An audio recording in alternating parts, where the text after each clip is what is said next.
আসসালামু আলাইকুম সুপ্রিয় দর্শক, আপনারা পৃথিবীর যে যেখান থেকে আমার ভিডিওটা প্লে করছেন সবাইকে আমার শুভ স্বাগতম। দর্শক, আজকে আপনাদেরকে খুব গুরুত্বপূর্ণ কিছু তথ্য বাংলাদেশের দেব। তার আগে সর্বপ্রথম আপনারা আমার চ্যানেলটা অবশ্যই সাবস্ক্রাইব করবেন এবং লাইক কমেন্ট করবেন, কমেন্ট করে আমার পাশে থাকবেন। আপনারা যদি আমাকে ভালোবাসা দেন তাহলে আমি আপনাদেরকে অবশ্যই ভালোবাসা দেওয়ার চেষ্টা করব এবং বিভিন্ন রকমের আপডেট দেশে এবং দেশের বাইরে যত রকমের তথ্য আমি আপনাদের দেওয়ার চেষ্টা করব এবং আমাকে আপনাদের যে ভালোবাসায় সেই ভালোবাসায় আমাকে সামনের দিকে অবশ্যই এগিয়ে নেবে। তো দর্শক, আজকে আপনাদেরকে জানাবো, বাংলাদেশে আজকে জানেন নতুন করে যে একটা হাইকোর্টের রায় হয়েছে বাংলাদেশের রাজনৈতিক দলদের নিয়ে। ওইখানে বাংলাদেশের সর্বমোট যে ৪৫টা রাজনৈতিক দল ছিল তার মধ্যে আজকে নতুন করে একটা দল আজকে যোগ হয়েছে। সেই দলটার নাম হচ্ছে, আপনারা সবাই এক নামে চিনেন। বাংলাদেশে ৪৫টা যে রাজনৈতিক দল আছে সেই দলগুলো কিন্তু সবাই চিনেন না বা জানেন না, অনেকগুলো আপনারা জানেন না। মেন কয়েকটা দল আপনারা চিনেন, কিন্তু বাংলাদেশে সর্বমোট ৪৫টা দল আছে, তার মধ্যে নতুন করে আরেকটা দল যোগ হয়েছে। এখন ৪৬টা দল সর্বমোট হয়েছে। এই ৪৬টা দলের মধ্যে আপনারা জানেন বিপি নূরের যে গণ অধিকার পরিষদ, সেটা আজকে হাইকোর্ট থেকে রায় পেয়েছে এবং নিবন্ধন নতুন করে তারা পেয়েছে। তো দর্শক, আজকে কিছু পুরানা দল নিবন্ধন হারাইছে, নিবন্ধন বাতিল হয়ে গেছে, সেগুলো আপনাদের জানানোর চেষ্টা করব। তো বাংলাদেশের প্রধান আপনারা জানেন দ্বিদলীয় শাসন ব্যবস্থা বিরাজমান, অর্থাৎ দুই দলের বাহিরে অন্য কোনো দলের নামে নির্বাচনে জয়লাভ কারো পক্ষে অন্তত কঠিন। এখানে প্রধান দুই দল পালাক্রমে দেশ শাসন করে থাকে, যা রাজনৈতিক কর্মকাণ্ডের ক্ষেত্রে সমস্যার কারণ। তাছাড়া বর্তমানে কমিউনিস্ট দলগুলি জোটবদ্ধ হয়ে বিভিন্ন ইস্যুতে গণ আন্দোলন করছে। এছাড়া এখানে অনেকগুলো দল মিলে জোট করার ব্যাপারে খুব লক্ষণীয় দেখা যাচ্ছে। তবে নির্বাচন কমিশনার অনুসারী একটি দল শুধু নিবন্ধিত হিসাবে স্বীকৃত হয় যদি এটি নিচে তালিকাভুক্ত শরণ পূর্ণ করে, শর্ত পূরণ করে। সেই শর্তগুলো হচ্ছে, আপনাদের জানার চেষ্টা করছি। ১ নম্বর হচ্ছে, একটি দলকে আগের দুটি সংসদ নির্বাচনে নির্বাচনী প্রতীক সহ অন্তত একটি আসন নিশ্চিত করতে পারে। ২ নম্বর হচ্ছে, যেসব আসনে তাদের প্রার্থীরা পূর্বোক্ত সংসদ নির্বাচনে অংশ নিয়েছিলেন সেই সব আসনে মোট ভোটের ৫% নিশ্চিত করা।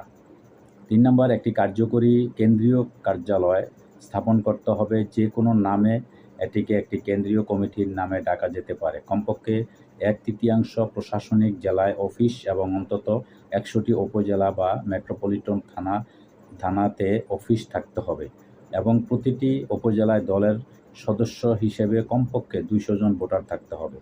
কতগুলা আপনারা জানেন যে নির্বাচন কমিশনার কতগুলা কানুন নিয়ম আছে, সেই নিয়মগুলো আমি এখানে ৩টা নিয়ম আছে, সেই নিয়মগুলো এটা রাজনৈতিক দলের জন্য, সেগুলো আমি আপনাদের প্রকাশ করেছি। এবার আপনারা জানেন যে বর্তমানে যেটা হাইকোর্ট থেকে যে রায়গুলো দিয়েছে, কী বাদ হয়েছে সেগুলো আপনাদের জানানোর চেষ্টা করব। ১ নম্বর হচ্ছে, আপনারা জানেন যে লিবারেল ডেমোক্রেটিক ছাতামার্কা ডেমোক্রেটিক পার্টি ছাতামার্কা, এটা হচ্ছে অলি আহমদের। জাতীয় party JP, bicycle Anwar Hossain Manju. বাংলাদেশের সাম্যবাদী দল ML চাকামার্কা দিলীপ বড়ুয়া। কৃষক শ্রমিক জনতা লীগ আব্দুল কাদের সিদ্দিকী গামছা মার্কা, তাকে বাংলাদেশে সবাই চিনেন, সে একজন ভাইরাল ব্যক্তি। বাংলাদেশের কমিউনিস্ট পার্টি কাস্তে মোহাম্মদ শাহ আলম। বাংলাদেশের আওয়ামী লীগ নৌকা শেখ হাসিনা। বাংলাদেশের জাতীয়তাবাদী ধানের শীষ দল খালেদা জিয়া। গণতন্ত্রের পার্টি কবুতর ব্যারিস্টার আরশ আলী। বাংলাদেশ ন্যাশনাল আওয়ামী লীগ কুরেগড় অধ্যাপক মুজাফর আহমেদ। বাংলাদেশ ওয়ার্কার্স পার্টি হাতুড়ি মার্কা রাশেদ খান মেনন।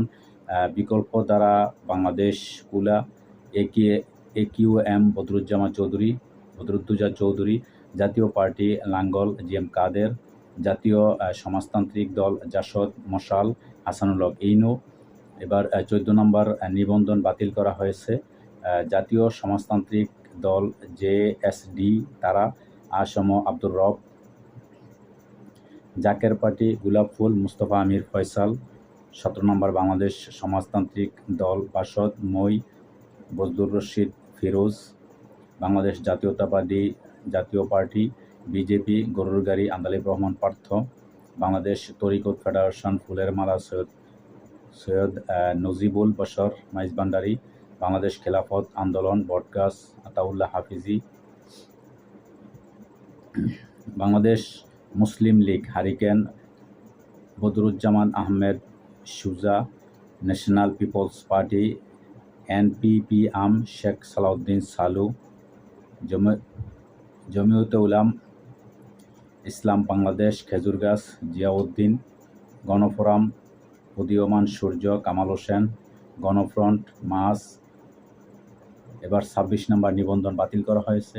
বাংলাদেশ ন্যাশনাল আওয়ামী লীগ পার্টি বাংলাদেশ নেফ গাবি অধ্যাপক মুজাফফর আহমেদ।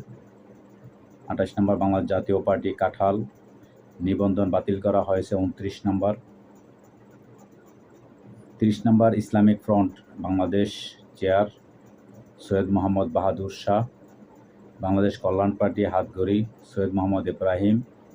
৩২ নম্বর ইসলামী ঐক্যজোট মিনার আবুল হাসানাত আমিনী।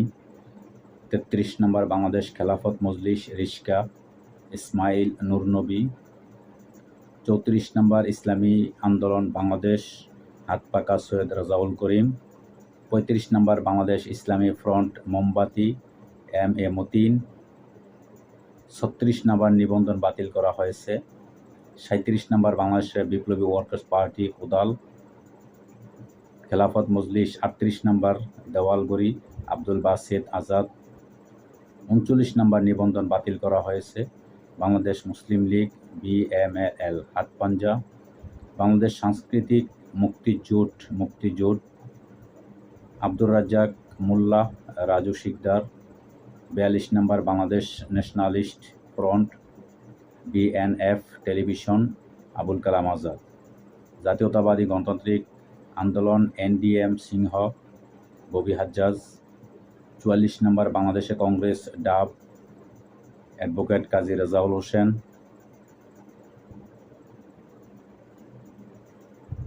তৃণমূল বাংলাদেশ জাতীয়তাবাদী দল সোনালী আশ নাজমুল হুদা। ইনসানিয়াত বিপ্লব বাংলাদেশ আপেল ইমাম হায়াত। বাংলাদেশের জাতীয় সমাজতান্ত্রিক দল মোটর গাড়ি শরীফ নুরুল আম্বিয়া। বাংলাদেশ জাতীয়তাবাদী আন্দোলন নোঙ্গর আব্দুর রহমান। বাংলাদেশ সুপ্রিম পার্টি একতারা শাহজাদা সৈয়দ সাইফুদ্দিন আহমেদ। আমার Bangladesh party eagle AFM Sulaiman Chowdhury.